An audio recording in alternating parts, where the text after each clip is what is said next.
you stuck in the DFS cash bubble? Can't quite figure out how to take that leap toward profitable results? Most of us don't have the time needed to keep up on all the news and stats necessary to be a successful player at daily fantasy sports, or the patience to read complicated spreadsheets and charts needed to make informed decisions. That's why at Run Pure Sports, we've simplified the lineup building process to help you create competitive teams. Our content team consists of some of the biggest names in the DFS industry, including BigT, Hoop2410, JSURab, AP, Draft Cheat, Mangone, and much more.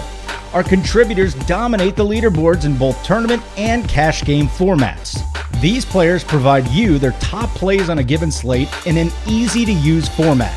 In our core plays tool, our experts provide you with the players they'll be targeting the most on a given slate. These core plays give you the foundation you need to create competitive lineups. Our playbook is an easy-to-read guide to each slate, which will also help you make informed decisions. Our new cash game chart features the top plays on a given slate provided by our cash game pros Hoop2410 and Mangone. We've got a page dedicated exclusively to DFS single game content. It's headed up by Big T, one of the top Showdown and MVP players in the world. Ask our experts and fellow premium members directly for lineup advice in our Discord channel, where our members have benefited by winning some of the biggest cash prizes across the DFS landscape. In our premium videos and articles, our experts lay out their favorite plays and strategies for a given slate designed to guide you towards profitability.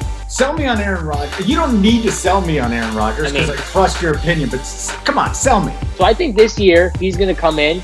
He's going to selfishly try and throw as many touchdowns as possible. I think he's going to be a guy who, at the end of the year, we're talking about as an MVP candidate.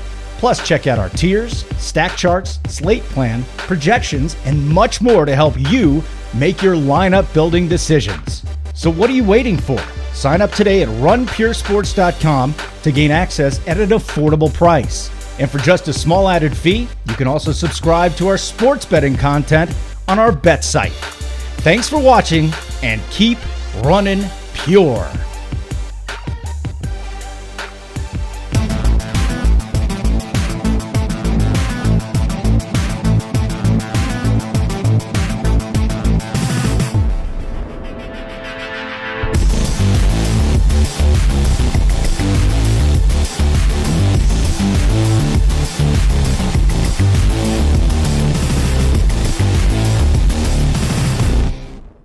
What's going on, everybody? Welcome to the Run Pure Sports NBA Hardwood Show. I'm your host, Mangone. I'm here with Big T. I'm here with JT Hayes. I'm also here with the like and subscribe button. So please hit that like and subscribe button for us. We appreciate it a ton.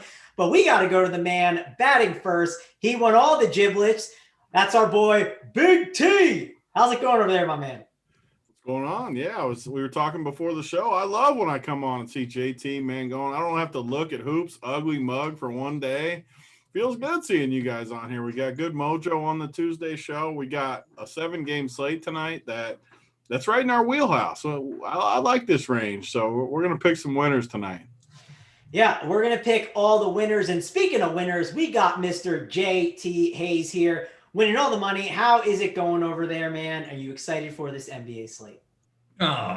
It's Tuesday night. I'm so excited. I get to do the first show with Big T since he won like every last dollar on DraftKings Thursday and Friday. Congrats. You've worked hard. It's been coming. And I think we're just gonna cycle through this, right? One of us will hit big, the other one will do it. AP a couple of weeks ago, subscribers hitting and winning money. I mean, the chat's been great this week. Really good mojo in there. So excited for this slate. We got a really good week of games too. So it's good. Yeah, and the chat is already off to a hot start, man. We got West Coast Gem said the NBA Hardbush show. So we're already dialed in. The chat is rocking. Enjoy all the fun. And hopefully we won't have to close it throughout the show for laughing too much. So yeah, definitely. I want to know about, we got to dive in first, man, going to the important thing. This man on the show with us with the bald head said he does 400 push-ups a day. Did you see this message yesterday? No, I missed push-ups in a day. What in the world is this dude doing? JT does 400 push-ups a day? You didn't see this message yesterday? This dude, and he does like 100 pull-ups off the house and runs 6 miles around the neighborhood. You didn't see this dude's workout routine? No, where did he post it? You don't keep that chiseled frame without putting some work in. The chat, we were in there early afternoon, like Big T says, one of the best times of the day in chat is midday. You've got Gary's done with his early morning takes. He's probably taking a mid-afternoon nap or something. Hector's already compiled the revenge narrative. Everybody else is filing in, giving their best plays. Pensac has already locked 17 guys in a lineup of 8. And we're just fucking around, right? And I said, look, I'm going to leave here. I'm going in 10 minutes. I'm going to the gym. I got to do 400 push-ups today. And I was dead serious. I did 350 last Thursday. At the end of my baseball season in November, I get in the gym immediately and I start grinding, right? Getting ready for the next season. So I had it as a goal to do 400 yesterday. And midway through, Big T, I was hurting. I was sore. I could feel the acid building. But I said, you know what? I'm not going to come back to these sedentary bitches that are sitting on their couch all day long and tell them that I didn't meet my goal. So I got to 410 yesterday. I was very proud of myself. You even got the extra 10 piece in just for fun. I did. And I made a video. I did make a video. I got to cut it down a little because it's too big to get into Discord, but I'm going to work on that maybe tonight and show you guys the video of my last set going 395 to 405. And I was so motivated. I just went an extra 5. Man, maybe I have to mix that in. I've been running a little bit, JT. Maybe I got to mix in a lot of the push-ups, and maybe I'll get up to 400 a day like you. But we got to talk about. So you play baseball, right? Like, what's your baseball comp? Are you the Nelly Cruz of the team? Like who are you on the baseball field these days? No, I'm a decent hitter, but more of a line drive hitter. But I pitch, and I threw in the upper 80s when I was in my teens in high school and stuff like that. I probably get high 70s now, so it's an adult league. It's nothing near pro ball, and but it's funny because playing that for all these years, it always intrigues me, and I always kind of laugh when I hear DFS players say this guy or that guy sucks, right? I mean, Tony, you played basketball competitively at a high level. When you realize how much it takes to get to that level, nobody at that level sucks. They're just maybe subpar, but you can't find a replacement. So. Yeah, it's good stuff. It keeps me in shape, keeps my mind healthy, and it's why I started playing DFS. It's because I love sports. All right, well, JT, you get to the playoffs, right? Are you pitching the whole game like Madison Bumgarner? Are you going out there just throwing it the whole way and then carrying the team? Well, what are you doing there in the finals? Yeah, I mean, if I can. I mean, it just depends on the day, right? Some days I have it, some days I don't. Competition down here in Atlanta is pretty good. We got a lot of guys who played big time Division I college ball. Couple of ex-pros in our league, not big leagues, but AA, AAA, 20 years behind them and stuff. So we got actually my midweek team last year won the championship in the Thursday night league, and I catch on that team. So I caught the whole game, and it's tough to walk some days the next day, but it is what it is. Yeah, listen, Big T, you're not the only guy you play against some guys, right? You played against Kenneth Faried and Ty Lawson in the basketball days. So whenever you dunk on Title, you can remind him of that. You used to take care of those guys, right? Yeah, I mean, like JT said, I say a lot of guys suck too, but that doesn't mean I think I'm like better than them or something, because it's a huge level jump. Each level you go up, like the best high school players are Division III guys most of the time, including myself, like more of a Division III, Division II, nowhere near Division I by any means. But all of a sudden you get in these men's leagues, yeah, and like Ty Lawson, Ken Faried, J.R. Smith, tons of these guys come and play. And if they don't play hard, if they're just joking around, like you can get in there and play with them in basketball. They're not going to like totally embarrass you. But if you ever cross that line and you get them to where they're pissed off and they want to eat you, they'll just embarrass you. It's just what happens. It's the level. It goes up each time. And you see it at the NBA even. Some great Division I NBA or college guys will go to the league and it won't happen for them. There's level jumps all the way up. But that's why I got into DFS for sure too. It's just the competition of it. I truly believe, obviously the money's nice and last week was nice, but it's more the competition for the money for me for sure. I love trying to get that team, rooting on the teams, rooting on the players. It's just fun for sure. Yeah, I'm with you. I love trying to Birdman too, Steve Anthony, the Birdman. I got some funny Birdman. Well, when we have more time one day, because Birdman played, he was on a drug suspension for whatever, one season or half a season, whatever it was. And he played on our men's league team for like 6. This dude, he would block every shot. Imagine him in like a normal men's league. He was an absolute monster. Strokes threes. That's the difference between, like JT's saying, a perfect example. You would never picture him shooting threes. This dude was wet from outside. He was a total stud, and he was probably on drugs, so that helped him along the way, I'm sure. Yeah, and it's funny you mentioned like whenever you cross the line. I saw one guy when I was at Seton Hall. Kyrie Irving went and basically just played, right? This when he was at Cleveland and they were absolutely terrible and didn't have LeBron. He went and played just against some of the college kids, and some dude kind of went over the line on Kyrie, and then next time up the court, he just came up, just pulling up from half court in and just absolutely crossing the dude up that was guarding him and made him look silly. It was so fun to watch. So. Kyrie could probably he might be like number one in the entire world of dudes you don't want to piss off in a pickup game. Because he'll go Uncle Drew on you and really make you look stupid. I was in class, Tony. I got a text. Someone was like, Kyrie's he's in open gym right now playing. I literally just got up from the class and just went to go watch. So I'm going to go watch Kyrie school some people. It was too fun to watch. So we're going to dive in and talk about this slate. Before we do it, I want to mention we have tons of awesome content over at runpuresports.com. Head on over. You can get JT's core plays, my cash chart, Tony's core plays, all this stuff. And you're not just getting, basketball. You're getting NASCAR, which we have coming up here. There's some racing going on tonight. Big T knows about that. We got, MLB that's coming up. Everything is for one price. So it's $80 a month, but if you use the code WORKBENCH21, you get 25% off. So check all of that out, and we'll kind of dive into the slate. Let's talk about it now. Let's break it down. And since we were talking about Kyrie Irving, let's start with him, and let's start with the Brooklyn Nets against the Detroit Pistons. And this is one of those weird spots. And like, Tony, I'm going to go to you first, because the last time you had that nice little ship, it was because you played those Raptors, right? You played the Raptors when the Nets were playing, and you played 3 of them, and you didn't have to run it back. So Nets are on the slate. Are you loading up on Pistons? I know it sounds crazy to think, but we know the Nets don't play a ton of defense. There's a lot of injuries going on Detroit. I think you can play some Pistons and not run it back with some Nets. What are you thinking here?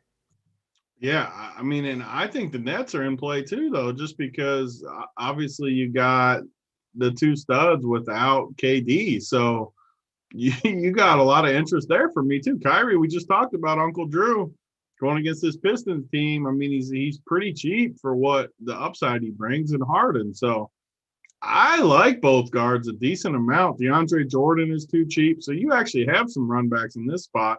Last week with the hit, they had KD in there too, which muddied the situation a little bit. But yeah, I mean, I'm just going to keep targeting Brooklyn. And the nice thing tonight, you got 3 late games. You got, I mean, even Golden State's somewhat hour and a half after tip.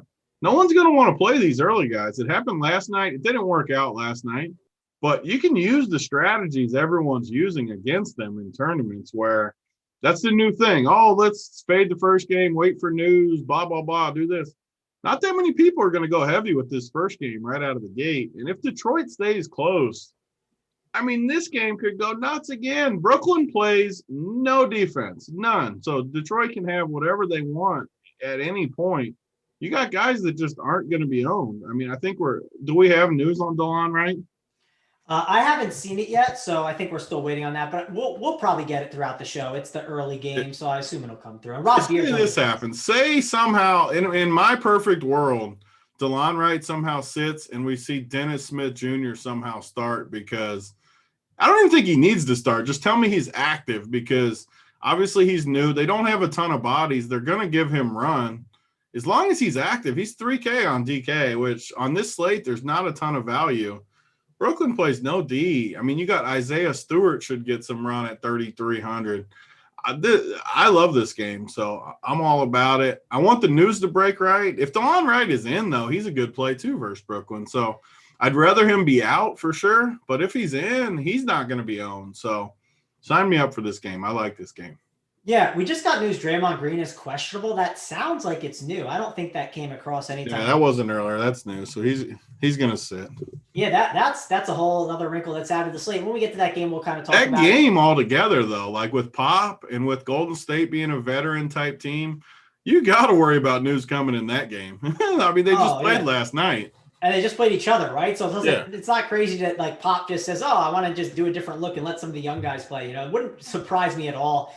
One thing I wanted to mention, and I'll go to you, JT, like you can lock in some of these Pistons guys, and let's say they bust. Let's say you play Jeremy Grant and he 7K and he gets 25 fantasy points and he disappoints you. You know what you can do? DeJounte Murray is probably going to be a little chalkier at 6.5K, and you can pivot to Andrew Wiggins at 6.5K later on, and you know the outcome of the games, right? You can play this like a football slate, JT, where it's like the 1 o'clock games are going and you kind of make an adjustment once you've seen the outcomes of what has happened. So does that change the way you're attacking this slate in tournaments and maybe this Pistons and Nets game? Well, like 30 seconds before that, I was actually thinking the only real news we're waiting on was whether or not Jaylen Brown was going to play. So obviously that ruins that thought of a peaceful Tuesday night. But I do like this game. I think obviously you look at, for me, more so Kyrie than Harden at his price, at least on DraftKings with KD out. I already liked him. And then you have to like on the Detroit side, some of these prices. Jeremy Grant still priced at 7,000. I mean, Mason Plumlee, I know people don't play him a lot, but 5'8" for a center against this Nets team. And certainly if Wright's in or if he sits, you're going to look at who's that third starter, because you know that Brooklyn is going to give up points. So I think this is a good game, not to go like a 5-man stack, but maybe a 3 or 4-man even, and then save the rest of your spots. Figure out, Toscano Anderson is probably going to start if Draymond's out. So you look at that. But no, I do like pieces of this game. And I think there's some spots later on where guys look good on, when you think about the matchup and then you see the pricing and the way those teams are, in the case of the Sixers, fully healthy.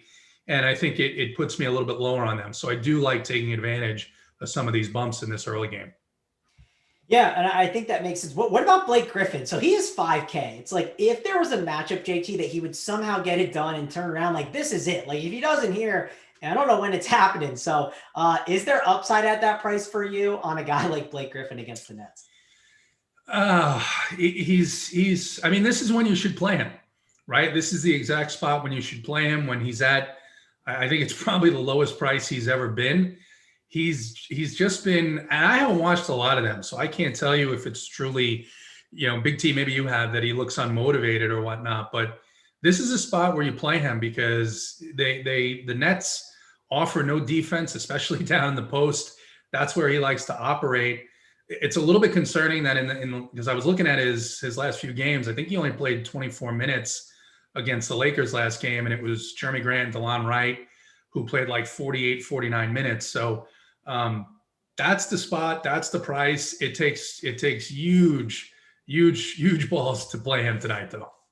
Yeah, Tony, do you have those huge balls to play a guy like Blake Griffin tonight? He is one of those dusty dudes that you don't seem like you're watching. You watch a lot of games, so what do you think of Blake Griffin here? No, I mean, I'm like JT. I watch a bunch of games, but man, the Pistons, I can't say that I've watched too much of the Pistons. But, I mean, he just has been dusty for a few years now, playing less and less minutes. I mean, the last 3 games, 21, 29, 23, hasn't cracked 20 points. These are the guys I just don't play. Like, if Blake Griffin beats me, he beats me. I'm okay with it. I don't ever think 4 games ago against the Lakers, which is a pretty big spot for him, going against the Lakers, LeBron, that whole deal. Maybe he gets up a little bit. 35 minutes, 38 fantasy points. That's awesome. But, like, that's his total mortal ceiling, I think. And at 5K, yeah, I'd love to have 38 for 5K. Of course I would. But, man, the downside is much lower. I mean, you're looking at 12s and 14s and 18s and 11s, and I just don't want to play dusty dudes. I honestly would rather play Isaiah Stewart at 3,300. And, yeah, if he gets me 12, whatever. It is what it is. He could easily get me 12. But at least I know he's young. They're going to try to get him minutes. Maybe against this soft defense, he has a ceiling spot and gets me 25 or something for that price, which in turn gets me some studs. I just can't play Blake Griffin. I mean, I would have to hear some news like he's going to somehow get a minutes boost. I don't know what I would have to hear for me to play, especially in an early game.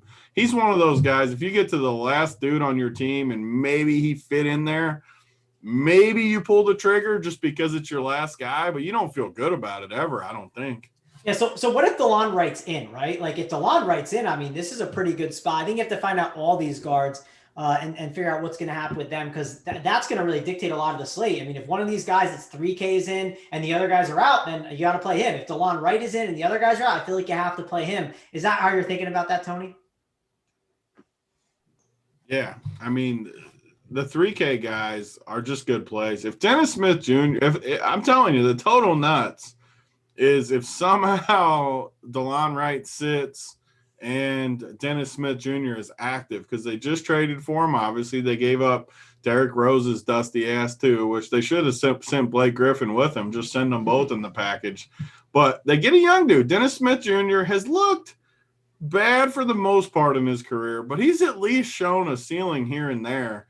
Obviously, he's not a 3K dude if they're going to give him minutes. So got to wait on news. Man, I would love him to be active and somehow DeLon. Like, what's he going to be on, man? Going, if we fall into the nuts, DeLon Wright's out. Just say he started, because he could easily start if DeLon Wright. Just say that. Well, how high owned would he be? Like crazy high owned if that happens? Well, it's such late news, right, where people have been building their lineups all day, and some people just don't adjust quick enough and they get married to a lineup. So I think you could see it.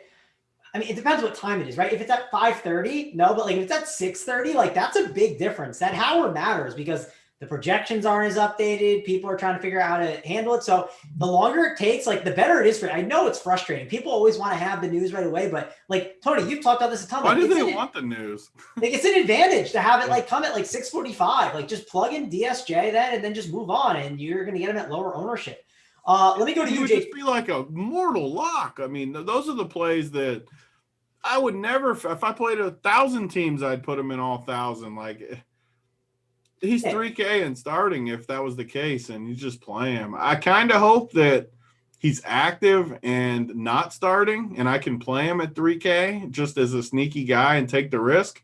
I'm fine with it. I mean, last night I took another damn zero with whatever the dude's name is, Troy Brown. Can't believe he didn't play, but I'm not scared. It's a tournament. I'll try to find some upside with these guys. If it happens, it happens. Yeah, and so Scott's saying that like it looks like DSJ probably won't play because he's wearing 0 or whatever. But the thing is, like Marty's saying he's in COVID protocol. Like, I mean, KD was in COVID protocol, played, and then went back into COVID protocol mid-game. So I think COVID protocol though just means like they're just testing him before he like joins the team or something. Yeah, that's what I think too as well. JT, do you agree with everything that we're talking about there? And what about the net side? Like we haven't talked too much about them. Like DeAndre Jordan at 4'6" seems cheap, and they're going to need his size. And like, do you have a lean of Irving or Harden, JT? Well, first, I have to point out, I want to get your take on something that someone in chat said. Zach Hayes, thankfully he doesn't spell his name the same way as I do. Otherwise, I would take it away from him because this is his take. He doesn't love Blake, but he's been getting pretty screwed by blowouts. What do you guys think about that? Do you think Blake's poor production is because he's getting screwed by blowouts? I mean, that comes with Detroit for sure. So it comes along the way, but I don't know. Like he's still dusty either way. I mean, yeah, if he plays 35 minutes like he did the one game. Well, keep in mind that was a double, Tony, that was a double OT game, right? Against the Lakers. And he played 24 minutes. It's the last game against the Lakers. He played 24 minutes, and that's what I was talking about in the open when we started talking about it. I said you have DeLon Wright and Jeremy Grant playing 48 minutes in that game, and Josh Jackson was a guy. Actually, he was out that game, so it was the game before. But he's only playing 24 minutes regardless. It is there is like once every 7 games he gets to 30 minutes, right? Is that tonight? If it is, then yeah, at 5K he's a smash. But I don't think it's fair to say that he's getting hurt by blowouts. I think it's just he's wildly inconsistent right now. To your question about the Nets, so DeAndre Jordan has been playing. He's another guy that has only been playing about 23, 24 minutes. I think he played 27 last game. Steve Nash's rotations with the center and power forward have been a little bit unpredictable. And I think Noah Vonleh is actually going to be active tonight, which gives the Nets another body in this game. So I'm probably not going to be playing a lot of DeAndre Jordan, but I do like I think my favorite on the Nets is Kyrie tonight. All right, Big T, is that for you too? I think my lean is Harden right now, but like you can make the case as I'm building lineups, like I might need the salary. It's just more so I don't love shooting guard. Is it Kyrie over Harden for you? I mean, this is another spot where I think you can play them both without a doubt. Like no one's going to play them both. They both can get you 60. easily. If I had to pick, I would take Kyrie just because I think they're the same play. And I think Kyrie, I mean, he's way cheaper. So I would take Kyrie, but I like them both. I mean, I have no problem playing those two and then run it back with 2 or 3 Pistons. So 4 or 5 man early team and get out front. But both those big nights I had last week, I got good mojo with the early game. So post that score and make them come beat you. Yeah, as someone once said, you know, all you got to do is get the most fantasy points, right, Big T? Everything locked. That's all you got to do. Just get to the top. So just real quick, not to circle back, but how sick would that have been? Like, so Thursday night, LeBron needed 28 to beat me. In the third quarter, he needed 28. So basically the second half, 28, which obviously it can happen. It's LeBron. Goes for like 35 and cost me basically $100,000 more. And then the very next night, I was even more ahead. I had to fade 28 from Kemba at halftime, and he gets 26. It would have broke my heart if he got like 20. Kemba Walker almost got 30 to beat me. You never know, but once that score is posted, they got to beat you is all I know. So post that puppy up there. Oh, yeah, you never know. Don't ever count it. I one time, I remember I was Don't ever count it as true. Ever. Tony, I was 13 points back from winning 100K once, and everyone was like, I was 13 points back with Kawhi Leonard, right? And he needs to get 13 in the second half. That happens every time, right? Yeah. It didn't happen. You know why? They blew him out too much. He played 6 minutes, and it didn't get there. And again, you can't count it. You gotta sweat it out, and it's always fun. Those sweats are one of the reasons too that I never look. I'm not one that looks at it either. So I didn't know. Like JSU was texting me. And I knew my team was really good. So obviously I knew I was probably in first, and then he was texting me, and I kind of knew then. But I never look. I'm against looking because then you get your hopes up. You look at this and that. I just like looking at the very end. Maybe with a minute left in the game or something, you pull it up and kind of see where you're at.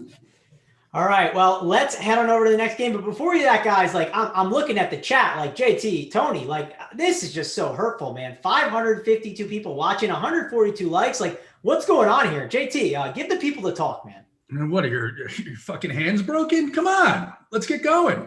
Just click it, like, subscribe, all of it. We got some special things coming on later. If you conform to the norms of society here, just hit the like button. That's all. Yeah, listen, this isn't your normal show, right? We got JT for an Eiffel Tower. We got Big T for the workbench play. I mean, we got all the plays today. So please hit that like for us. And you get to see JT with the nice little mustache and the Eiffel Tower in the background. I mean, who doesn't want to see that? So hit that like. It helps us out a ton. Oh man, we got the producer just told me we have a man going a little graphic coming up, so you guys will like that. Should be fun, should be good laughs. Let's talk about the Knicks. Let's talk about the Miami Heat. 208.5 total here. We saw this game on Sunday, Super Bowl Sunday. I don't want to remember that too much, Tony, but this game was one where Julius Randle went for 56 fantasy points. Like, you wouldn't think it in a matchup against the Heat, but this is a pretty good spot, I think, for him. What do you think of Julius Randle at 9.1K? Yeah, he's one of those guys that is always in play, and when you can get him lower owned, he definitely makes sense.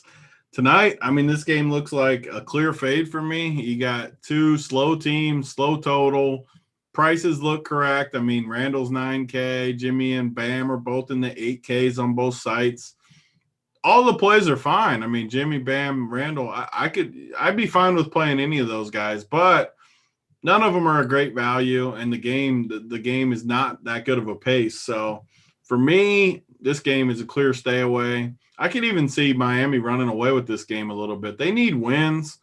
I could see this game turning into a blowout after they struggled. And, yeah, I mean, like we always do, I like fading some games, so I'm just going to fade this game. All right, JT, how about you? Are you fading this one? Are you playing it? The Discord chat loves them some Julius Randle. Hector loves him some Julius Randle. I know you see him always in there talking about him. What are you doing with Julius Randle and this entire game? Yeah, I mean, look, Julius has been great. The issue now for the Knicks and the Heat, for that matter, is we enjoyed playing them probably for a month when they were not fully healthy, and when you could get these guys that were going to get a bit of a bump in terms of more minutes, they were priced down. Watching Reggie Bullock get like 37, 38 minutes, whatever he got on Sunday, brought back nightmares of David Fizdale from the Knicks with all those guards. I mean, Thibodeau has a full roster now. He's figuring it. They just traded for Derrick Rose. this Knicks team, there's no upside with Mitchell Robinson. There hasn't been any upside with him, for forever, it seems. And I just think this Knicks team in particular, maybe outside of Randall in some matchups, is going to be one that I'm not going to look at all that much. And tonight, especially after that game last Sunday, I'm not going to go back to Randall tonight. If I'm multi-entering, I may have maybe 5%, just get him in a lineup or two.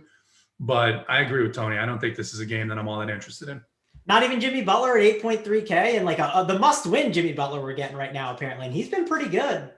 Yeah, he's fine. He's fine. It all depends. When I'm starting to look at my rosters and stuff, I just like some of these spots that are a little bit later. I think there's a little bit different path I might go that I wouldn't necessarily look to a Butler tonight. He's fine. He could always put up 50 DK, but then again, Miami's fully healthy too. So if they do get ahead, then there's no need to push him. And I think that Spoelstra's a coach that when they do have some of these big leads, he's going to look to rest some of these guys.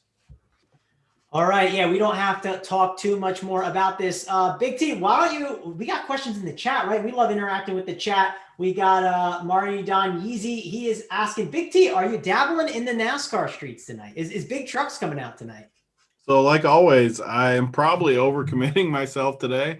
I did the playbook in NBA, doing this show. I'm going to do the core plays like always. And then we got college lock at 6:30, NASCAR lock at 7, and then tennis lock at 8:30, I think. So I play them all. That's what I like to do. I play all the sports. I will dabble for sure. Easy. Yeah, there's Big T, the Bill Belichick, no days off, like just always hitting it. And I'm with you, Tony. I'll be playing a lot of stuff. We got Run Pure too, right? Though we got all the people. We got Susie on tennis, we got Maddie, and we got Coop on NASCAR. We got Mikey on NASCAR. I mean, all these people are taking care of us. I'll just go look at the content, build some teams, see how I feel. I like to fire in there. We got Australian Open. I got to play a team. There's no reason not to play a team. Yeah, there's 50K to first, right? Someone's got to take down those giblets. They're asking me questions now about NASCAR. So I haven't looked at anything yet. I've been working on the NBA, but it's going to be a quick turnaround. What it starts at 7:10, I think. Yeah, 7:10. So literally we're going to get off this show 6:15. I'm going to be a busy man for that 2-hour stretch for sure. Yeah, so Derek, if you want to get all the takes on NASCAR, sign up for Run Pure Sports, use the code WORKBENCH21, and check it out. Get in the Discord chat, talk to all the people in there. Coop has already posted a bunch of info on it in there, and we have all the sports, man. We have League of Legends at night, that's always going on. Ryan's on that. Hackers on that. We have so many different people. Bruce is doing the CSGO stuff. There's anything you want DFS wise, we have for you over here at Run Pure Sports. 25% off. Use the code WORKBENCH21. Let's dive in and talk about the next game.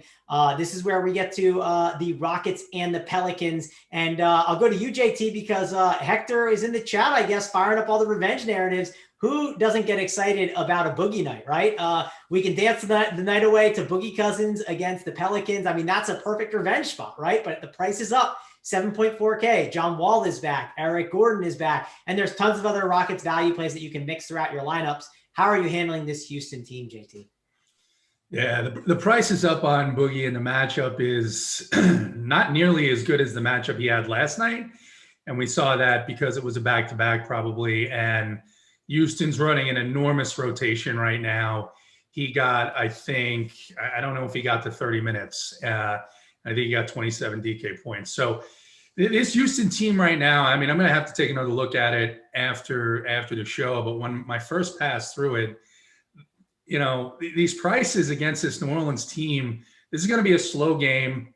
And I just don't have a lot of love on the Houston side.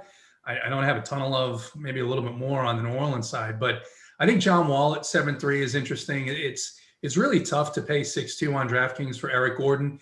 And then we saw yesterday, he kind of gave all these other forwards in there, 24, 28 minutes. I do think House got 30 minutes last night, which means he's probably not going to get 30 minutes tonight. So I don't know that I want to guess which Rocket is going to get the run tonight of those forwards. So I think if I'm playing anyone on this Rockets team, it's probably going to be John Wall. And I'd feel pretty good about John Wall in this matchup tonight.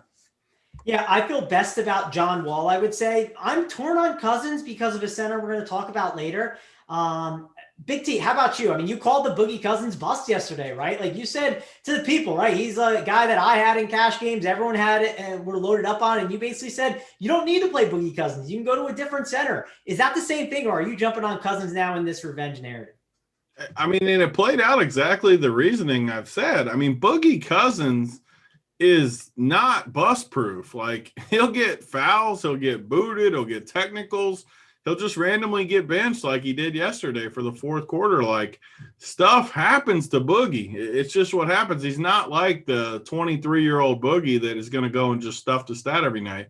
Obviously, he was a great play. I said it on the show. He's not – I played him on DK too, so he was what he was. But, man, you get good leverage playing fading plays like that.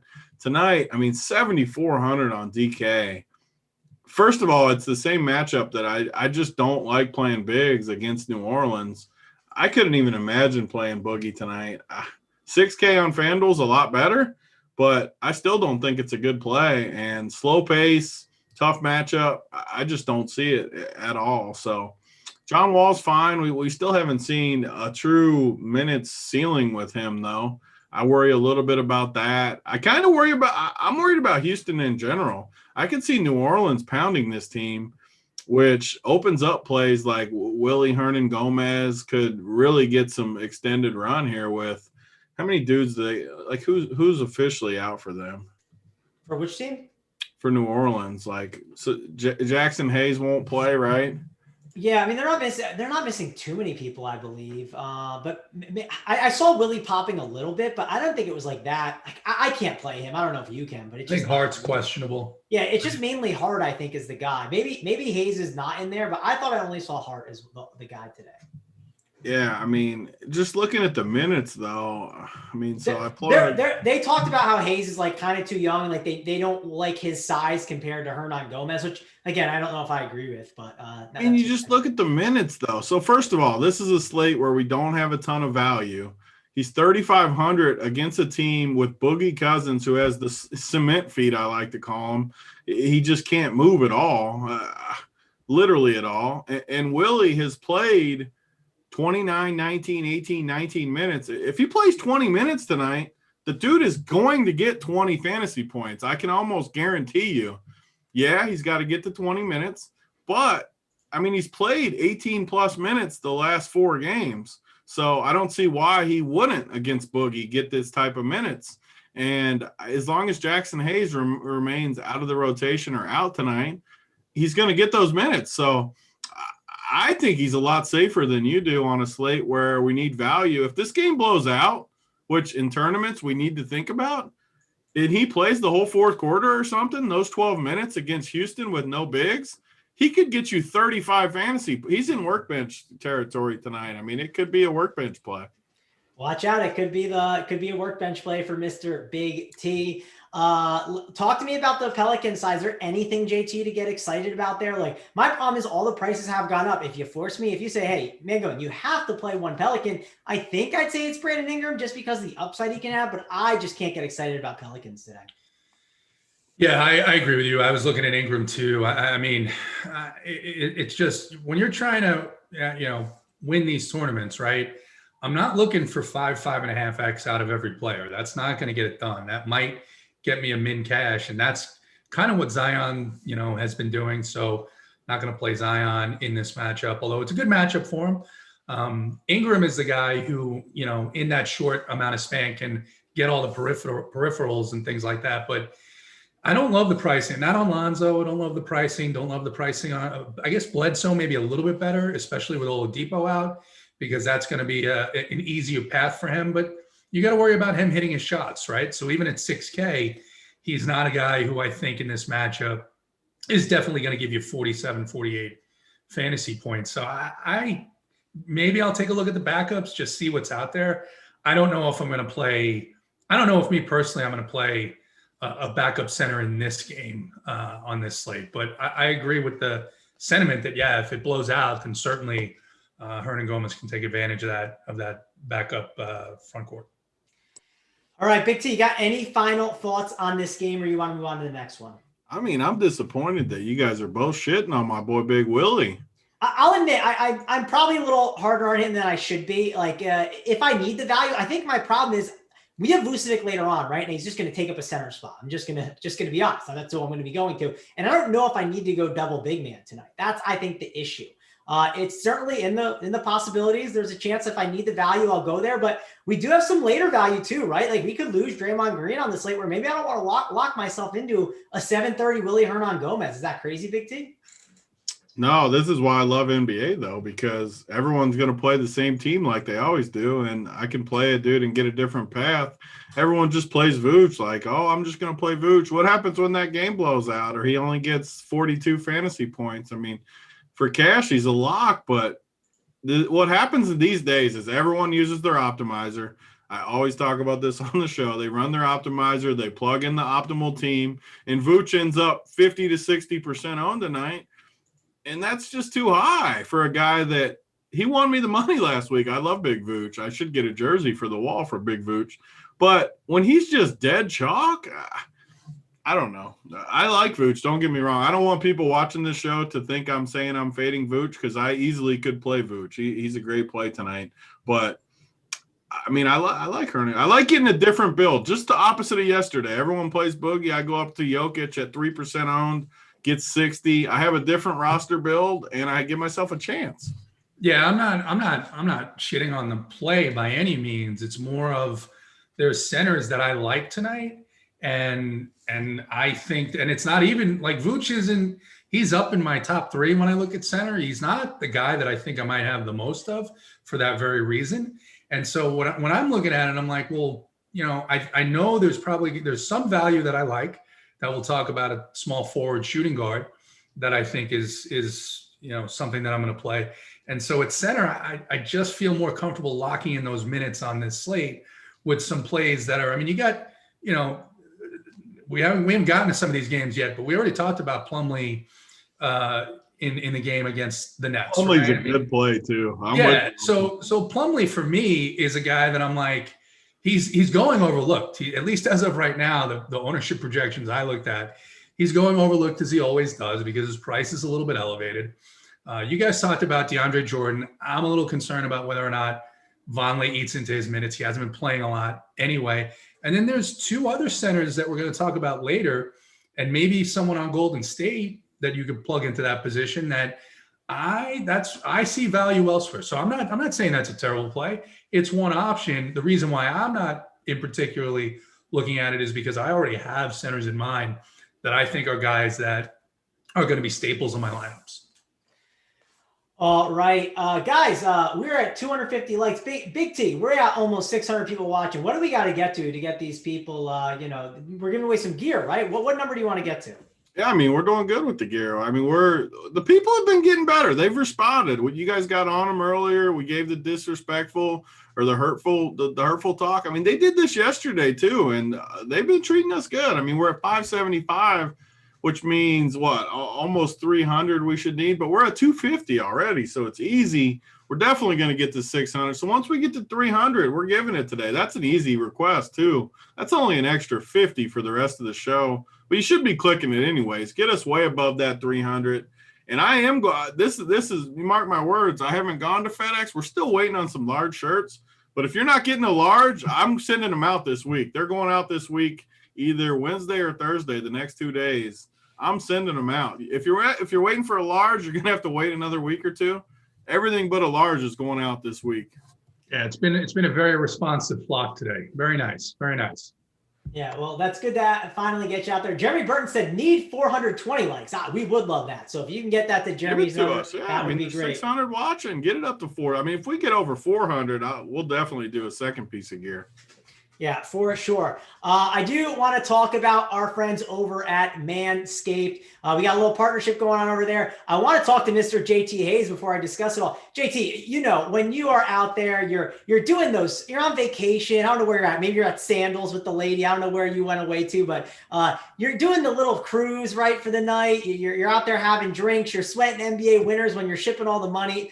you got to be using the Manscaped, not 1, not 2, as LeBron says, not 3, the 3.0 lawnmower. You got to be using that to get things right for the lady. Am I not wrong? I also want to, before he answers, I'd also like to hear his thoughts on Bush from yesterday's conversation. Is he, because he's slightly older than us. I want to hear his thoughts on Bush. Like, is he on board? Was it a thing of the past that's changed? I mean, we need all these thoughts from JT real quick. Yeah, well, I mean, first things first. I mean, if you're not taking care of this aspect of your life, you're just doing it wrong. I mean, this has been something that's been a staple of the crew that I hang out with since when I was in high school. I mean, and now it was so much harder then. Look at the new feature they've added to the Lawnmower 3.0. You guys see that light? Look at that light. You can now see. You're not going to cut yourself because you're going to see where you're going. So if you have neglected that part of yourself, you can see, and you can, you know, if you got a lot to do, then maybe you need to start with some scissors. But this is something that you should be using. This is something that you should be using. Scissors. If you're using a scissors, you've let it get way out of control. You are not going to work bench time. It's been a while for some guys. Some guys are late to the party, Tony. They don't understand. They're socially awkward. They don't get out there, right? 40-year-old virgin and all that stuff. That movie that made it so high up your chart. But listen, this is something 2 times a week you must use. Oh man, scissors got me dead. There's so many good messages in the chat. There's guys saying, "Look at JT's head. There's no way he has a bush down there." Oh, the chat is. I got a hair on my body. I get nervous. I get a little bit. I get antsy. I gotta shave this. I tell people I feel furry. I feel furry today. You can't see a hair on me. I gotta fix it. I'm gonna start doing this right now. Yeah, so JT's got the Lawnmower 3.0. You need to get the Lawnmower 3.0. And that's not all they have, guys. We got tons of advanced skin care stuff over on this site.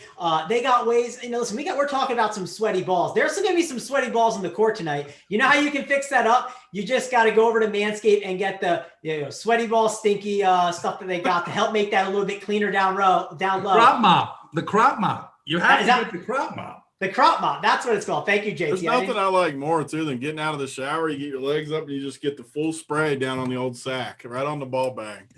Yeah, and I mean, Big T, after 9 inches of snow, you got to use the crop mop. Am I not wrong?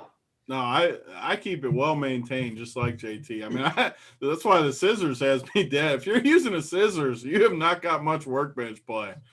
Hey, listen, you've heard most of our Discord, most of our members.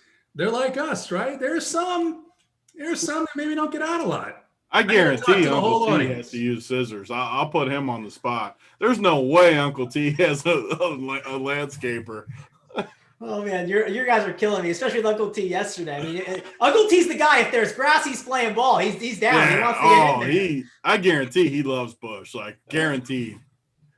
Oh man, he's got a fresh piece of soil down there. Yeah. I guarantee. So yeah, you use all that stuff. They also they got boxer briefs too. So if you want to get that nice and secure down there, if you don't want to be using like Holden probably has tighty whities going on, right? You don't want to be using that's another good call. He definitely has whitey tighties. I believe it. Yeah, so get those boxer briefs, get it all. You get 20% off. You get free shipping as well, which who doesn't love free shipping? No one wants to pay for that. Big T knows about the shipping because of sending stuff to Canada. You guys ruined the chat again with this. My man, Justin Lanero, I love that dude. He posted this dance video the other day on Twitter that had me dead. But he said when the sack gets cut, the pain is enough to puke. That's true. That's why you got to have the Manscaper. You can't have scissors down there. It's like American Pie when he gets the ball bag stuck in the zipper and they got all the dudes coming in. You can't mess with the ball bag. Yeah, so you got to do that. 20% off. You get free shipping. Use the code RUNPURE. Sign up, guys. Your lady will like it. Everyone will like it. You'll like it. Your friends will like it. Everyone's going to think you got a lot more to work with too if you've been using the scissors. I mean, you'll think you got all kinds of extra equipment. Hey, I bring this to the concert too instead of a lighter. Show everybody. Let all the ladies know that you're ready to roll. Oh yeah, that'll work too. That's a good point. Yeah, use that. And the lady's like, what's that thing he's got there as the light? And just be like, it's the lawnmower 3.0. And the ladies will know that you've been taken care of, and that way you can take care of them. So that's enough of that. It was fun. It was good times. The chat is loving it. I'm sure there's more messages coming in here that are too good, and we'll be laughing at that. And if you hit that like and we get the 300, what we'll do is we'll be giving away a winner for one of our favorite comments. So Big T and JT, be looking out for your favorite comment. Let's move on over to the Warriors and the San Antonio Spurs. We got a 230 total, and we got that news, right? Draymond Green, questionable. That's some big time news that came by. JT, I'm going to head on over to you first. How is that changing the way that you are constructing for this slate? I got to ask you to repeat that. I was looking at the chat. And we got AP in there saying, AP's in Discord, like, my wife just strolled by and she's like, what are you listening to? I mean, what an explanation that must have been. But I'm so sorry, Mango. And I apologize. You have my full attention now. You're good. No worries. Listen, that's not the first. I've done that many times, so I can't criticize you for that. But I wanted to ask you, Draymond Green, the news, right? That's so massive. How has that shifted this slate for you? If he's in, if he's out, how are you handling that? Yeah, so I think first of all, you look to who's gonna take what his, I guess, output production is gonna be, right? And you've got a couple of options there. I think my favorite would probably be Juan Toscano-Anderson. I don't know. I know Pascal is cheap. He just doesn't seem right. He hasn't seemed right for a while. I'm gonna have to run the numbers. I figure this means that there's probably gonna be a big bump to Curry as well as Oubre and Wiggins. I've played Wiggins a couple of times in the last couple of weeks, and the times I played him, my wallet's a little bit lighter for having done so. He's still 6'5". It's a difficult price to pay on a back-to-back because all these guys played pretty big minutes last night. So I think that with questionable coming at like 5 o'clock in the afternoon on the East Coast means he's going to be out. It's just like that Jrue Holiday news last night when we saw that he wasn't starting, and that's a clear indication. If starters come out and he's not in, he's going to be out. So I don't expect Draymond to play. I have to take a look and see what that does to the per minute production of the rest of the guys, but definitely a little more interested in Toscano-Anderson than I was before. Yeah, Toscano-Anderson has been a pretty interesting value that we've been playing, it feels like, but price has gone up a bit. Tony, it feels like the price may have gone up where you might not be as interested. And then on the opposite side, like Steph Curry, like if there's no Draymond Green, that's more assists for him. He can have a massive game, but it is a back-to-back for a shooter, but it's a close game. So he's got to be someone that's on our radar. Yeah, I'm definitely worried about this game. I mean, this game is at the top of my list to keep my eyes on.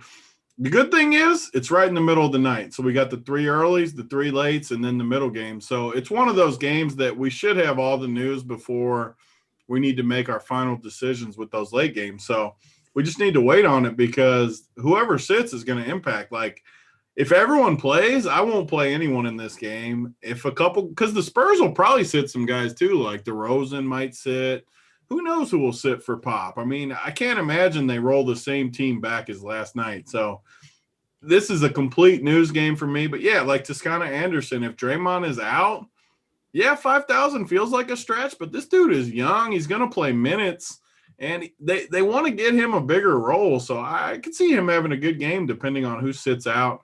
I don't love the price, but no one's going to love the price. So I don't hate it. It's definitely a perfect example, though, of a game. I want to wait for the news. I mean, because if everyone plays, I'm not going to like anyone. But say like 4 guys sat or something, which easily could happen. DeJounte sits, DeRozan sits, Draymond sits. All of a sudden, we could play 5 guys from this game or something, just depending on who plays. So, well, very important, and it shows you how NBA, I know I've hopped on that late show after lock a few times lately. We worked through a lot of those decisions on there where that's where the slate is won or lost to me. It's not the team you put in to start the slate. It's how you adjust as the slate develops, and a lot of people don't do that.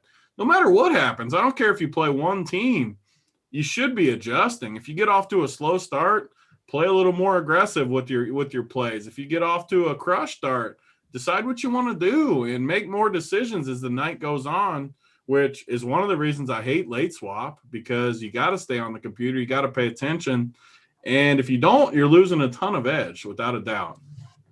Yeah, and it's worth mentioning. You said you got to be on there and just kind of staying on top of it. If you get a slow start, like pivot from a Murray to a Wiggins. It's not comfortable, but Wiggins could get 50 fantasy points and you wouldn't be shocked. I know it sounds crazy, but it could happen. And Murray could easily get 25 and it wouldn't be surprising. So yeah, definitely be looking to make those swaps if you get behind. On the opposite, hey, you can eat some chalk if you get like a lower owned play right. Corey Pooler has probably my favorite comment so far. He said, speaking of NASCAR, got to play the Busch brothers tonight. Tony, you got to have a double Busch stack, right? Yeah, I mean, and they're fired up too. Kyle had a rough year last year. He's pissed at his sponsors. He's got all kinds of things going on. So you can't, if he's mad at the Busch, he's going to get things done. Yeah, no doubt. Like, so definitely head on over, check out the NASCAR stuff that we have over here. Do you like, man, Tony, do you like DeRozan or like Lonnie Walker? Like, it's tough because I guess you do need the news, and you kind of said it's hard to make the decision now. Like, is there anyone that sticks out that's like, you kind of want to play, or it's really just you have to wait and see and look at the core play? I think Lonnie Walker is the best play for sure, just because I think he gets the boost if guys sit. If they don't sit, at least I know the chat's saying White is out. Yeah, I mean that's fine. I mean, that doesn't change that much for me with just one dude like that being out. But I think Lonnie Walker for sure gets the boost of all the guys, and he's cheap, and we need value. It just makes sense that Lonnie Walker is going to get the boost today, without a doubt, to me. Yeah, JT, what about you? Does Lonnie Walker get a boost? And like, is Curry worth paying for? It does feel like a slate where there's like a lot of guys that are above 10K that you don't typically spend that price tag for. So what are you doing with Mr. Steph Curry and Lonnie Walker? Yeah, so I'll definitely have interest if, as I expect, Draymond is out at that price. It's San Antonio's, I'm looking at it here, they're the second worst team in the league against point guards. Steph had a decent game last night. He didn't take as many shots as he took the last game when he absolutely went nuts against Dallas. But the thing about San Antonio on back-to-backs is, and I was thinking about this because I looked at the pricing and I'm like, oh, DeJounte Murray's price came down. DeRozan's price isn't bad. Popovich just seems to do different things on back-to-backs. Tony talked about it earlier. Yes, Derek White's out, but you've got Lonnie Walker coming back.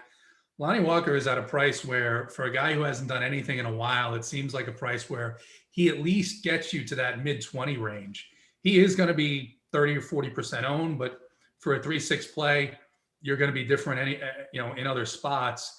It's hard for me to trust this San Antonio. I've learned enough over the years that you could see, Murray could come out and Pop could think that he's a little tired.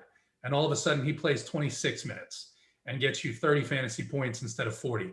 It's that type of thing that worries me. I wouldn't expect him to have another 60-point game tonight. Now, if someone else sits on San Antonio, okay, I'll have a little bit more interest. But he's a guy who'll mix in, Patty Mills will play tonight. You've got Gay who's going to play tonight, more minutes. And it's just somewhat unpredictable. I think the Golden State side for me is a side where I'm going to be a little bit more interested in, because even if Draymond sits, I don't see San Antonio as a team that's going to blow out this Warrior team. I think this game is going to be competitive unless we see all sorts of wacky news. All right, well, that's enough for that game. One to obviously look at the news. That's going to be super important. Steve Nash is actually talking right now. He said Iman Shumpert's still not going to play. I think also Vonleh might not be ready yet, but, those aren't guys that are going to be too impactful. But check it out over at, Run Pure Sports. We got all the stuff for you. So check out the injury news. I'll be updating that as the slate goes on with all of those updates over there. I do want to mention over at Monkey Knife Fight, we have a code. Use Run Pure, get up to $50 match bonus. Head on over there, get in the Discord, and get all the Monkey Knife Fight winners that we have over here. Now let's head on over and talk about the 10 o'clock games, right? We got the Magic and we have the Blazers. We have a 220 total, and I want to go to you, Big T. We talked about Vucevic a little bit. Sounds like you're not on him. Are you on like another guy though? Like, are you on a Terrence Ross? Who, man, this is a perfect matchup for him to get going and get hot from downtown against a Blazers team that plays no defense, or a Cole Anthony who could soak up a lot of usage and shoot and get pretty hot. How are you handling this Magic team? Yeah, I mean, this spot is really good for the Magic because I think Portland isn't good enough to blow them out, in my opinion. You have Orlando team that has a somewhat short rotation of guys that can score the ball. And like I said, you got guys coming the other way like Dame and these guys that can score the other way. So you get a nice little combo in these late games.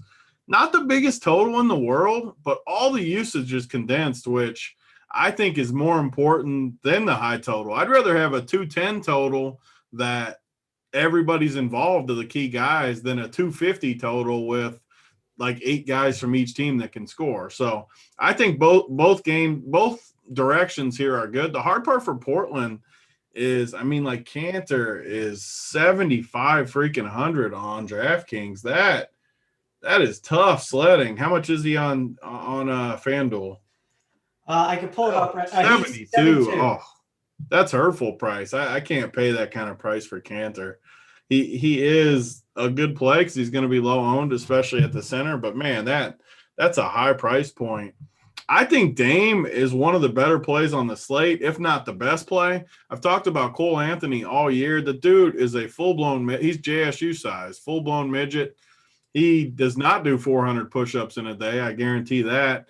He's just a little fella, and Dame is going to have his way with Cole Anthony. Cole Anthony is cheap on FanDuel. You can play him.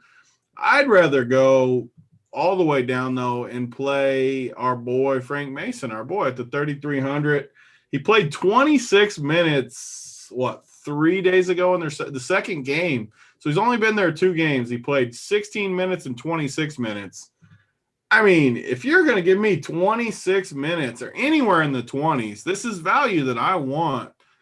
I just don't like Cole Anthony in this spot. He could get in foul trouble too. You have a lot of paths to get home with Frank Mason in this matchup. Blowout, he's good. Regular run, he's good. He's just underpriced at this price point. So I like him more than Cole Anthony. I'd rather go cheap, get an extra stud in there. Obviously, Vooch is a great play too. You said that. But for me, I think it's Frank and Lillard in this game. Lillard, I should say, as our boy JT likes to say. I like this spot. Yeah, JT, talk to us about Mr. Damian Lillard in a slower paced game, but all the usage in the world. Is he someone you're going to be all over at that price tag? Yeah, I like Dame tonight. They're coming out of a matchup against the Knicks, which was much, at least in my opinion, it's slower paced than I think this game is going to be. I agree. I mean, the Magic, Cole Anthony, they're not going to be able to defend Dame. The other guy that I like that I don't think anyone is going to be on quite a bit, I actually like him on the Portland side is Gary Trent. Again, his price is up a little bit. He's up at 6.4 now on DraftKings. But this team in particular, with or without Fournier, this Orlando team has been terrible at defending the shooting guard position. And if you look at Trent's shots over his last 3 games, 20 shots, 23 shots, and then only 16 shots against the Knicks in a much slower paced game.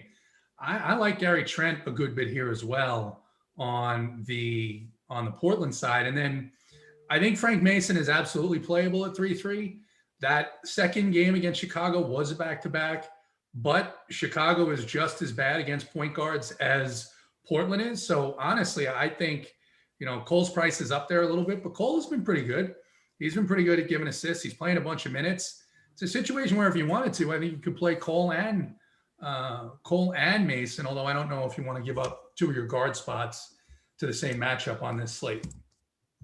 Yeah, no, I'm with you on that. What do you think, Big T, about some of these other guys in this game? Like, are you interested in any of the fringe players? Like Rodney Hood has been a value as of late, and he pops a little bit. Any interest in those guys? I think it's a better spot to maybe stay away from these guys and look for other values. Do you agree?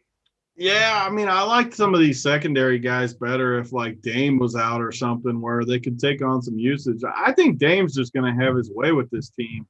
If he's got a ton of usage, I don't see how these other guys are going to get there. So man, we got DeLon right in. It looks like in the news. Yeah, we just got that. And Dennis Smith Jr. will not make his debut. Not going to play for sure. Yeah, no, not in there. Well, that sucks because I was looking forward to playing him tonight. That makes that game a little less appealing to me, I guess, because, I mean, the news broke the dead wrong way. I mean, I wanted DeLon out and DSJ in. Might have to backload for the Warriors now, babe, or put DeLon right in there. Yeah, I mean, no one's going to play the early game. DeLon Wright, I think, is a really good play. I mean, who's going to score for this team against Brooklyn, who plays no D? They don't have scoring. DeLon Wright gets most of that usage, and Josh Jackson too. I think a very, very interesting build is to go with these Detroit guys. And, like, no one is going to play. Just say you played Harden, Kyrie, DeLon Wright, and Josh Jackson. You have a chance, and throw Plumlee in there too, whoever. All those guys are 58, 57, and 6K on DK. That's all the usage. You're getting all the usage against a Brooklyn team. I like Detroit a lot still, so. Yeah, and like you can make the case, like, yeah, DeLon Wright 6K, but like, dude, against Phoenix, which Phoenix is like not the most ideal matchup. He played 25 minutes and got 32 fantasy points. And if he got you 32 at 6K, like, it wouldn't kill you. Like, I mean, Big T was shipping stuff with 30 from Fred VanVleet. JT, let me go to you because you played Wayne Ellington more than I think most people have. What do you think of Wayne Ellington and Wright with this news? Well, Ellington is up at 4.7, and I'm probably not going to touch him at 4.7. Jackson at 5.7. The problem is Blake Griffin's in, and however many minutes Blake Griffin plays, that's minutes that Josh Jackson likely is not going to get to play. So you look at it and say, well, 5.7 for a bench guy, but then again, he's going to be able to play against the second unit for the Nets, which is really not very good. I think my favorite plays on the Detroit side are going to be Grant. I know Grant's going to be popular, but I mean, 7K, that price is just still so ridiculous for his usage on this team. And then Plumlee. I think those are my two guys from the Detroit side that I'll prioritize. I will have some Wright. I don't know about Josh Jackson. I mean, since Blake's in, are you going to play, Tony? You're going to play Jackson at 5.7 with Blake in? I mean, outside of a game stack, I definitely won't. But like playing 2 or 3 of these guys, I think you can. I don't know. Like, it's definitely a tournament. I agree with everything you said. Yeah, by the way, so Frank Jackson just got ruled out. He was another guard that could play on the Pistons side. So that's some more news. I didn't even know Frank Jackson played for the Pistons. So who are their guards then? I mean, then you're talking DeLon Wright, maybe. It's Wright. So it's Wright. It's who is it? Josh Jackson is in Wayne Ellington. And then there's some other guys like Svi. I don't know how many minutes he got 39. Saban Lee plays like 4 minutes a game, so we're not going to worry about him. I mean, honestly, that makes DeLon Wright a really good play because he's going to be playing a ton of minutes tonight. And he's going to be solo owned. He was questionable all day. No one is going to play him. And, I mean, I like it. Yeah, by the way, Big T, Chase Elliott will start from the rear tonight for unapproved adjustments. So there's your NASCAR stuff for you if you want to get that update when you're building out those NASCAR lineups. But the guys have us covered in the Discord chat, right? Because we got people who are in the pits, right? Matty Ice has a buddy that, is in the Discord chat that talks and gives us some of that inside info. So we just got that, though, over on Twitter. If you're a NASCAR guy and you're grinding that out.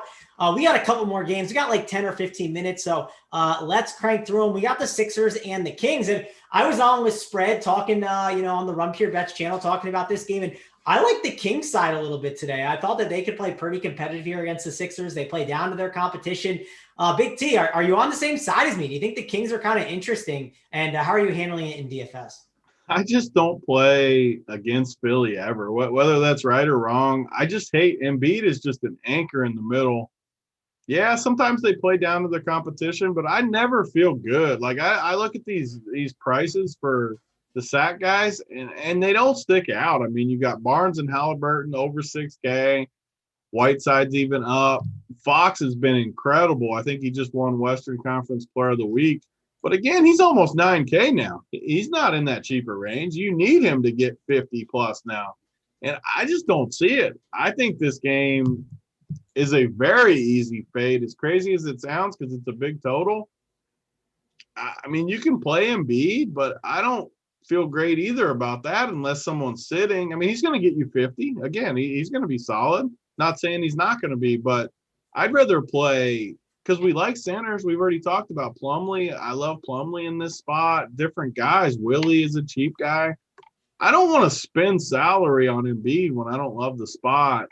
And I would rather play a lot of the other studs. So for me, this game is going to be a way easier fade than the field will say, I'm sure. All right, JT, how about you? Is this one that you're fading? This is one that you're playing? Lots of stars in this game that have some upside. Break it down for me. Yeah, I don't think I'm going to full fade this game. There's some pieces that I think are going to make Tony vomit a little bit that I'm going to talk about. But Danny Green is 3.8K, and Sacramento. I talked about on the show last week, and we've seen it continually. They give up the 3-point shot a ton, and Danny Green's a guy who at 3.8, I'm looking for value tonight. It doesn't feel good. I don't love playing Danny Green, but he's had these games where he can go for 8-9x upside, and at that 3.8 price, I like him. On Sacramento, the prices are up. The prices do seem right. I looked at Healed because, or Buddy Hield, however you say it, because that's a position that Philly struggles against. Again, another 3-point shooter, but he's 6'8" on DraftKings. Barnes is the guy that's going to play like 38, 39 minutes. If I'm going to play one of these guys, it's probably between Barnes and Hield. And I just don't know if I'm going to get there the way that my rosters are coming along. But you do have two fully healthy teams where you have, I think, some spots throughout the rest of the slate where we can get some bumps up for some of the better plays. Yeah, I think that makes sense. I've been going back and forth because I do think that, I think that De'Aaron Fox, I know the price is up, Tony, and you talked about it, but like the usage has been insane. Like, would you be shocked, Big T, if De'Aaron Fox was like 9.5 and he just kept printing over and over? Like, I keep going back and forth on like what to do with him in tournaments because I feel like a lot of these studs today, like you can make a case that a lot of the studs feel overpriced. Like Curry kind of feels expensive and Embiid feels a little pricey. Like, so that's kind of my argument for maybe considering Fox more. What do you think of that? Yeah, I don't like Fox. I mean, I don't think he's a great play, but I don't like any of those guys you just said. That's why I'm higher on Harden and Kyrie than a lot of people. I don't think people are going to play Harden and Kyrie. I feel good about both of them. I like Vooch.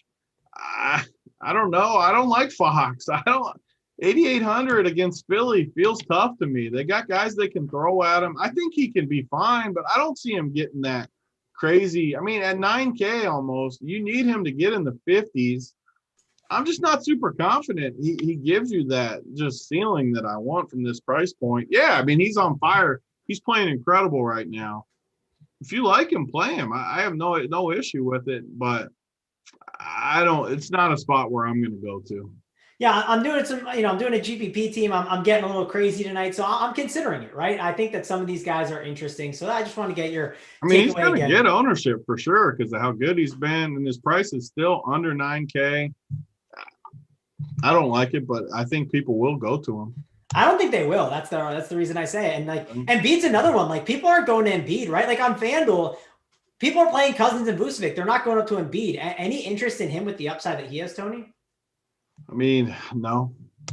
That's fair enough. Listen, you're a man of the people, right? You give your takes, and you just if it's a no, it's okay. I'm not offended. And I mean, it's the same as always. Like some of these plays are good plays, but I'm gonna make fades. It's just how I've always built my tournament teams. If I get beat, I get beat. Like I'm just gonna go with my takes and take my chances. All right, let's move on to the next one. Guys, please hit that like, hit that subscribe for us. We're at the 300 mark, so we will be giving away some gear. So JT, be on the lookout for some gear to give away in the chat. Like find a chatter that's been nice, respectful, and funny as well for us while we talk about this last game. Maybe you can do that now. We'll go back to Big T and talk about the Celtics and the Jazz because this is the Showdown game, right? The one that we will have on our site. If you like Showdowns, there's a big GPP prize pool tonight, and this is the one that'll be done by Rubio. It's the Celtics and the Jazz, and it's not the sexiest game, but we do have some injury news. We're waiting on the Jaylen Brown news. He could be out, and that could help guys like Kemba and Jason Tatum and give them more usage. And then we have Mike Conley, Mike Conley is going to be out in this game, and that helps Jordan Clarkson. That helps Ingles a little bit, and Donovan Mitchell. Break it down for me, Big T. How are you handling this one? Yeah, it's one of those games that – so it's weird today because we got 3 late games, which is obviously more than we usually have. And I really don't like 2 of the games. Like I don't like the Boston-Utah game. But to circle back, if we get news in this game and all of a sudden Jalen's out, things do open up a little more. But you look at the pricing, and I mean, Jaylen Brown is priced fair if he plays. Kemba, I just don't. I mean, he almost screwed me last week, but he literally played like perfect in that game. He made every shot. He got like a couple steals. He hit his ceiling and got like 35, I felt like. And Jaylen Brown and Smart were out of that game, obviously. He's somewhat cheap, but I just don't see it, even if Jalen's out. Tatum's priced up. I just don't like the pricing. I know it sounds like I'm copping out, but I've given plenty of plays in the earlier session.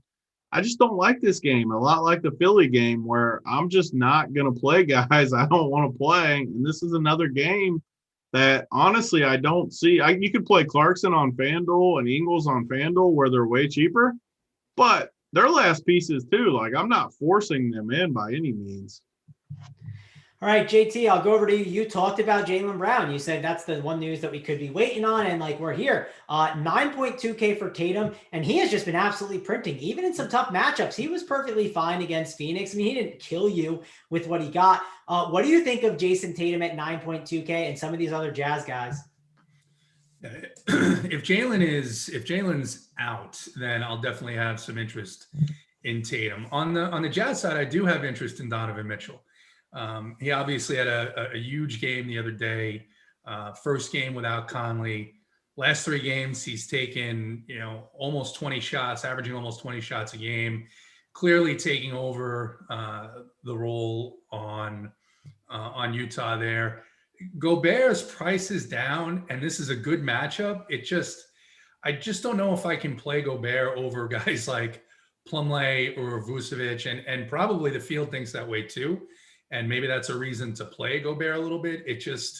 He's just, I think we would need more than Conley out for him to be able to hit a tournament winning ceiling in almost any matchup. So I think for me, Donovan Mitchell, Clarkson is now 6K on DraftKings, and he'll play 28 minutes, but I think for me it's Mitchell, and then maybe I think Tice on Boston as well.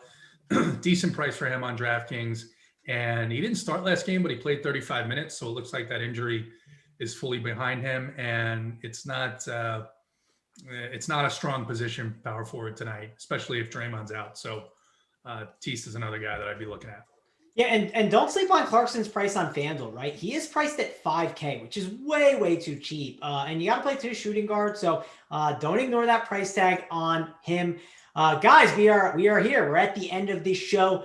Before we go in and talk about the Eiffel Tower play, the workbench play, and the dry hump play by me, we need to mention the final countdown that's coming up. It's coming up with JSU and Holden. Check it out over at Run Pure Sports. Go to our media section, hit the live stream, and sweat it out with the people, right? Talk about the plays that you're going to be playing. JSU will answer all of your questions, so check that out. We're going to kick it off first. We're going to go to JT, right? Let's go to you first with the Eiffel Tower play of the day. Is it Mr. Damian Lillard? Is it maybe someone in the later games, the early games? How are we breaking it down? JT, hit me with it. Yeah, I think there's a lot of good plays at center tonight, but there's just always the best play on the board, it seems, is whoever is playing center against the Brooklyn Nets, especially since they're only going to play DeAndre Jordan, it seems, for no more than 28 or 29 minutes max, and a lot of times a lot less than that. So on a shorthanded Detroit team that I think can compete against this Nets team, because everybody does, Mason Plumlee at 5'8", definitely going to be the Eiffel Tower play of the night. All right. So I'll go up next.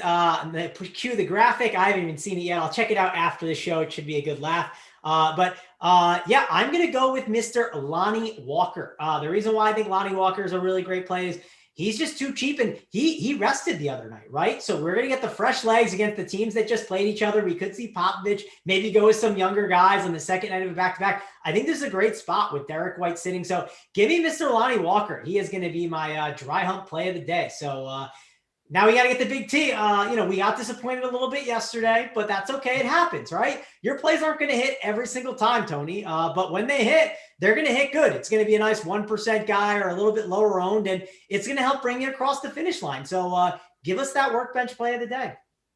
Yeah, and yesterday, so I give these plays, and I give the speech every time. The people have been watching this. I give the speech. Like, I'm giving you guys a 3K dude some of these days that's 1% owned, and there is a lot of risk. That's why it's the workbench play. Yesterday, we didn't get there, but overall, man, we've had a lot of success with it. I take risky plays. Today, it's not going to be as risky because I don't see any values that just – it had a chance to be Dennis Smith Jr., but then he got ruled out, obviously. There's not anything out there super cheap, so we're going to go a little safer today. But, man, I think he's going to be crazy low owned. We've talked about it all show, but DeLon Wright, questionable. Does he still got the huge Q tag on DK? Let's see if he still got the huge Q tag. Nope, he lost the Q tag, but he's had the Q tag all day, so that's going to keep people lower. He's in the early game.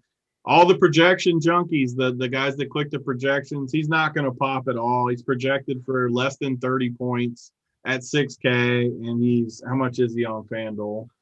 6K both sides. So is he shooting guard or point guard eligible over there? He might be shooting guard. Point guard on DK, point guard on FanDuel. So okay. He's going to be crazy, crazy low owned tonight, right out of the gate against Brooklyn.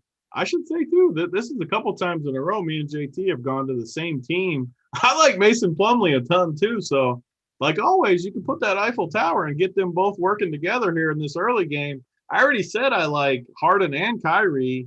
You got a lot of dudes in this first game that are going to end up low owned. Kyrie and Harden, especially together, is going to be criminally owned in tournaments. I haven't built a team yet, like always, but I can almost guarantee I'm going to go a little bit heavy here in this early game. All right, JT, who's the winner in the chat? We got tons of people. We got Stan saying we killed it on the likes, so thanks a lot for that, guys. We appreciate it. JT, who is the winner for the swag? I was actually gonna pick Zach Hayes because he's obviously new to us, and he made a point in there that I wanted to talk about. But then he sent me about like 12 DMs on Twitter with game logs from blowouts of Pistons games, which could tell you one of two things. One, you could argue his point that Blake Griffin is hurt by blowouts, or you could say that all of the games that the Pistons have actually been competitive in have been the games that Blake hasn't played. So one or the other. So it's not going to be you, Zach. Sorry. It's okay, Zach. Next time, like now you know the rules. Like don't spam with 12 things, but you'll get there. Force my phone to buzz. I mean, the only thing that should be buzzing during this show is this. That's it. So Stan Lewandowski was just a great participant today. Exactly the type of mojo, the type of attitude that we love to see. Stan, get you some gear. It's going to arrive in like September. That's when Big T will get around to the FedEx shop. No worries. But just you have that glory of the next 6 months of being excited, knowing that something is coming for you. Congratulations, Stan. Yeah, and I mean, I just scrolled and saw it. Stan's got 2 comments, and they were great. He said, if Boban isn't a Bush fan, I don't know who is. And then he also said we killed it on the like. So, I mean, Stan, you're the MVP today. You get the gold star today, the gold Bush. I don't know what we call it, but that's what you get today. So that'll wrap it up for us, guys. Thanks a lot for joining. Just to recap, Big T's workbench play of the day, it was DeLon Wright. My play was the dry hump play, and I gave you Lonnie Walker, and Mr. JT Hayes gave you Mason Plumlee. Now you have all the salary to pay up for all the studs. So if you pick the wrong studs, that's on you. We got to get on out of here, though, guys. Thanks a lot for joining us. Join JSU and Holden on the Final Countdown show. For me, Mangone, JT Hayes, and Big T, see you guys later.